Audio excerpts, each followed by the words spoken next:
दोस्तों कहते हैं कि इस दुनिया में मिलने वाली हर चीज, हर वस्तु के बनने की एक कहानी होती है और उस कहानी से जुड़ा अपना एक इतिहास होता है जो उस कहानी को और भी दिलचस्प बनाने का काम करता है। क्रिकेट के खेल में किसी आम लड़के से महान खिलाड़ी बनने की कई कहानियां हमने आपको बताई हैं और आगे भी बताते रहेंगे, लेकिन आज के वीडियो में हम इस खेल से जुड़े एक ऐसे पहलू की कहानी बताने वाले हैं जिस पर बहुत कम लोगों का ध्यान जाता है। बैट, बॉल, क्रिकेट और आंकड़ों में सिमटा हुआ यह खेल देखकर हम ये भूल जाते हैं कि इन सभी का महत्व मैदानों के बगैर नहीं है। कोई आम इंसान मैदान पर ही खास खिलाड़ी बनता है और गणित का कोई आंकड़ा मैदान पर ही रिकॉर्ड का रूप लेता है। आज के इस वीडियो में हम भारत के सबसे लोकप्रिय क्रिकेट स्टेडियम वानखेड़े के बनने के पीछे की कहानी आपको बताने वाले हैं। नमस्कार, मेरा नाम है अनुराग सूर्यवंशी और आप देख रहे हैं नारद टीवी। साल 1932 में गुलाम भारत की पहली अंतर्राष्ट्रीय क्रिकेट टीम अपने से कई गुना ज्यादा अनुभवी खिलाड़ियों से सजी इंग्लैंड टीम से खेलने लॉर्ड्स स्टेडियम पर उतरी थी और जब ऐसे अंतर्राष्ट्रीय मैचों का सिलसिला बढ़ने लगा तो भारत में भी एक ऐसे क्रिकेट स्टेडियम की मांग उठने लगी जहां अंतर्राष्ट्रीय क्रिकेट मैच खेला जा सके। उस समय भारत के पास बॉम्बे जिमखाना नाम से मशहूर सिर्फ एक क्रिकेट स्टेडियम था जो साल 1875 में बनाया गया था। यहाँ भारत ने अपना पहला क्रिकेट मैच होस्ट किया था जिसमें लाला अमरनाथ ने भारतीय क्रिकेट के पहले शतकवीर होने का गौरव प्राप्त किया था। इस स्टेडियम से संबंधित और भी बहुत सी यादें और बातें हैं, लेकिन भारतीय क्रिकेट का भविष्य सिर्फ एक स्टेडियम के भरोसे आगे नहीं बढ़ सकता था। इसलिए जब वक्त के साथ साथ भारत में क्रिकेट को लेकर लोगों का प्यार बढ़ने लगा तो एक नए मैदान की नींव रखने की बातें भी होने लगी। 8 नवंबर साल 1933 के दिन क्रिकेट क्लब ऑफ इंडिया यानी CCI का निर्माण हुआ जिसका ऑफिस दिल्ली में रखा गया। लेकिन भारत के मुंबई शहर में क्रिकेट की मकबूलियत को देखते हुए यहाँ नया क्रिकेट स्टेडियम बनाने पर विचार किया गया। लेकिन एक अच्छा खासा स्टेडियम बनाने के लिए बहुत सी बातों को पूरा करना पड़ता है, जिसमें से सबसे महत्वपूर्ण है जमीन जहाँ पर मैदान बनने वाला है। और उस समय के बॉम्बे में आज की मुंबई की ही तरह जमीन की कीमत बहुत ज्यादा थी और उपलब्धता कम थी। CCI इस स्टेडियम को लॉर्ड्स स्टेडियम जैसा बनाना चाहती थी, इसलिए जमीन की जरूरत भी अधिक होना तय था। क्रिकेट क्लब ऑफ इंडिया को अपने देश में अपना लॉर्ड्स चाहिए था, जिसके लिए जरूरी जमीन मांगने के लिए वे तत्कालीन बॉम्बे के गवर्नर लॉर्ड ब्रेबॉर्न से मिले। लेकिन जिस जगह पर क्रिकेट क्लब ऑफ इंडिया को भूमि की जरूरत थी वहाँ पर ना के बराबर कीमत पर जमीन मिलना मुश्किल था। क्रिकेट क्लब ऑफ इंडिया के तत्कालीन सेक्रेटरी एंथोनी डिमेलो और लॉर्ड ब्रेबॉर्न के बीच मैदान के लिए जमीन को लेकर चल रही बातचीत में गोवा के एक आर्टिस्ट एंटोनी पिएडेट क्रूजो ने निर्णायक भूमिका निभाई, जो मेलो के अच्छे दोस्त थे। क्रूजो जब एक दिन लॉर्ड ब्रेबॉर्न के साथ बैठे हुए थे और उनका चित्र बना रहे थे तब उन्होंने अपनी बैठक खत्म होने के समय ब्रेबॉर्न से पूछा कि आप एक मैदान के लिए CCI को मुफ्त में भूमि क्यों नहीं दे देते? इससे क्रिकेट की लोकप्रियता बढ़ेगी जो आपका खेल है। जवाब में ब्रेबॉर्न ने कहा कि समुद्र किनारे एक पॉश इलाके के बीचों बीच जमीन आसानी से नहीं मिलती, इसके लिए सरकार को मनाना पड़ता है, जिसके लिए अच्छी खासी कीमत की जरूरत है। इसके बाद जो सवाल क्रूजो ने ब्रेबॉर्न से पूछा उसने भारत में अपना नया स्टेडियम बनने का रास्ता साफ कर दिया। क्रूजो ने उनसे पूछा कि आपको इस स्टेडियम के कारण हमेशा याद रखा जाएगा, ये अच्छा लगेगा या फिर सरकार के लिए पैसा इकट्ठा करना अच्छा लगेगा? जमीन के एक टुकड़े के कारण अगर आपको अमरता मिलती है तो इससे बड़ी बात और क्या हो सकती है? ब्रेबॉर्न समझ गए और उन्होंने 13.50 प्रति स्क्वायर यार्ड की कीमत पर 90,000 स्क्वायर यार्ड जमीन CCI को दे दी। इसके बाद मैदान के बनने पर काम शुरू हुआ। सापुरजी पालुन जी को इसके निर्माण का कॉन्ट्रैक्ट दिया गया। साथ ही इस स्टेडियम को बनाने वाले लोगों में से एक से बढ़कर एक नाम शामिल थे।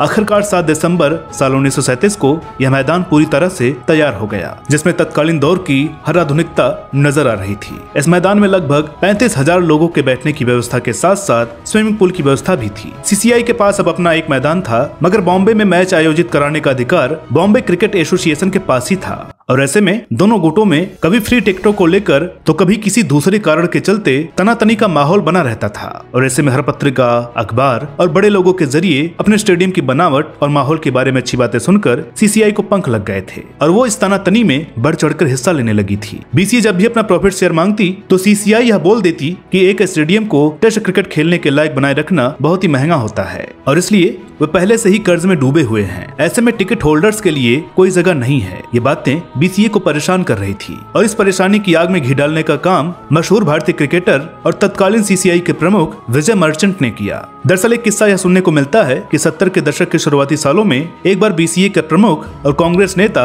शेषराव वानखेड़े के पास कुछ विधायक आए और उन्होंने शेषराव जी से एक चैरिटी मैच आयोजित करवाने के लिए कहा। शेषराव जी तैयार हो गए और ब्रिजभवन स्टेडियम को इस मैच के खातिर तैयार करवाने के लिए विजय मर्चेंट के पास गए। विजय मर्चेंट को जब शेषराव जी के आने का कारण पता चला तो उन्होंने मैदान के लिए साफ मना कर दिया। इस बात पर शेषराव जी ने कहा कि वो अगर यूं ही मनमानी करते रहेंगे तो बीसीए को खुद का स्टेडियम तैयार करना ही होगा। इस बात पर विजय मर्चेंट ने शेषराव जी का मजाक उड़ाते हुए कहा कि मैदान बनाना तुम मराठियों के बस की बात नहीं है, यह बहुत हिम्मत और मेहनत का काम है। ये सुनकर शेषराव जी बिना कुछ कहे वहां से चले गए, लेकिन विजय मर्चेंट के वो शब्द उनको अंदर ही अंदर कचोट रहे थे। सीसीआई को अब जवाब देना जरूरी हो गया था, इसलिए वानखेड़े साहब महाराष्ट्र के तत्कालीन मुख्यमंत्री वसंतराव नाइक से मिले और बॉम्बे में एक नया स्टेडियम बनाने के विषय में बात की। वसंतराव जी ने कहा कि राज्य सरकार के पास इतना फंड नहीं है कि वो एक स्टेडियम बनाने में आपकी मदद करे। इसके जवाब में वानखेड़े साहब ने कहा कि आप सिर्फ इजाजत दे दीजिए, बाकी मैं संभाल लूंगा। दरअसल ब्रिजभवन स्टेडियम के थोड़ी दूरी पर चर्च गेट और मरीन ड्राइव के बीच 13 एकड़ की जमीन बीसीए के नाम पर थी,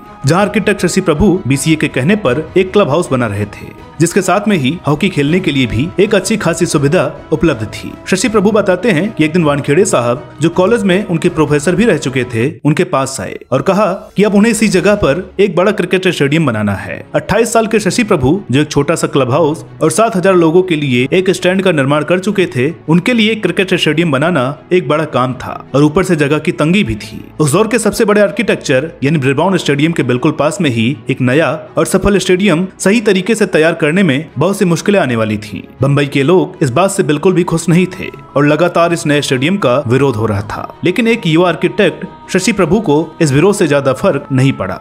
हाँ, इतना जरूर हुआ कि इस विरोध की वजह से उन्हें अपना काम जल्दी पूरा करने में मदद मिल गई थी। क्लब हाउस के साथ 7.5 एकड़ भूमि पर 11 महीने और 23 दिनों में 1,87,00,000 की लागत में स्टेडियम का काम पूरा हुआ, जिसका नाम वानखेड़े स्टेडियम रखा गया। 1,87,00,000 की रकम उस समय के हिसाब से बहुत ज्यादा थी और इसलिए बीसीए को 80 लाख रुपए का लोन लेना पड़ा था, जो अगले 4 सालों में स्टेडियम की बढ़ती लोकप्रियता के कारण टिकटों के जरिए आई रकम से बीसीए ने चुका दिया था। इस क्रिकेट स्टेडियम की लोकप्रियता की शुरुआत साल 1975 में यहाँ खेले जाने वाले पहले ही टेस्ट मैच से बढ़नी शुरू हो गई थी, जिसमें वेस्टइंडीज के कप्तान क्लाइव लॉयड ने भारत के खिलाफ दोहरा शतक लगाया था और भारतीय टीम यह मैच और 5 मैचों की सीरीज हार गई थी। यह मैच पुलिस और क्रिकेट प्रशंसकों के बीच एक झड़प के लिए भी याद किया जाता है, जो एक शख्स के अचानक मैदान पर घुस जाने से शुरू हुई थी और उसके बाद झड़प ने मैदान को बुरी तरह से खराब कर दिया था। बीसीए ने मैदान की हालत सुधारने के लिए वेस्टइंडीज से एक दिन का समय मांगा, लेकिन उन्होंने इसके लिए मना कर दिया। इस इनकार के कारण बीसीए को एक रात में मैदान को फिर से अपनी सही स्थिति में लाना पड़ा, जिसके लिए बीसीए से जुड़े हर इंसान ने अपना हाथ बटाया था और अगले दिन खेल शुरू होने से पहले सब कुछ सही हो गया था। वानखेड़े स्टेडियम के बनने के बाद सीसीआई को अपने किए की कीमत चुकानी पड़ी, जिसका अंजाम यह हुआ कि ब्रिजभवन स्टेडियम पर साल 1975 से अब तक सिर्फ 11 मैच ही खेले गए हैं। 1987 में वानखेड़े स्टेडियम पर पहला वनडे मैच खेला गया, जिसके बाद यह स्टेडियम क्रिकेट के तीनों फॉर्मेट्स के लिए भारत में पहली पसंद बन गया। ब्रिजभवन स्टेडियम को अपने यहाँ अंतर्राष्ट्रीय क्रिकेट की वापसी कराने में बहुत समय लगा। 1974 के बाद इस स्टेडियम पर साल 1989 से पहले एक भी अंतर्राष्ट्रीय मैच नहीं खेला गया था। 1973 के बाद ब्रिजभवन स्टेडियम को अपने यहाँ दूसरा टेस्ट मैच आयोजित कराने के लिए 36 सालों का लंबा इंतजार करना पड़ा, जो आज भी एक स्टेडियम पर 2 मैचों के बीच लगा सबसे ज्यादा समय का रिकॉर्ड है। हालांकि वर्तमान में बीसीसीआई के प्रयासों से ब्रिजभवन स्टेडियम पर लगातार अंतराल पर मैच खेले जाने का सिलसिला शुरू हो गया है। आईपीएल प्लेऑफ से लेकर वुमेन्स क्रिकेट मैच यहाँ लगभग हर साल आयोजित किए जा रहे हैं, लेकिन भारत का सबसे चहेता क्रिकेट स्टेडियम अभी वानखेड़े ही है, जो एक इंसान के दृढ़ संकल्प और मेहनत का नतीजा है। वानखेड़े स्टेडियम की लोकप्रियता में 4 चांद लगाने का काम साल 2011 में महेंद्र सिंह धोनी की टीम ने 28 साल बाद वर्ल्ड कप जीत कर किया और साथ ही क्रिकेट के भगवान सचिन तेंदुलकर ने क्रिकेट को अलविदा भी इसी मैदान से कहा था। इसके अलावा भी ऐसे कई मैच, कई मौके आए जिन्होंने जमीन के एक साधारण टुकड़े को भारत के लिए अनमोल बना दिया था। तो दोस्तों, आज के इस एपिसोड में बस इतना ही। मिलते हैं अगले एपिसोड में, तब तक के लिए नमस्कार।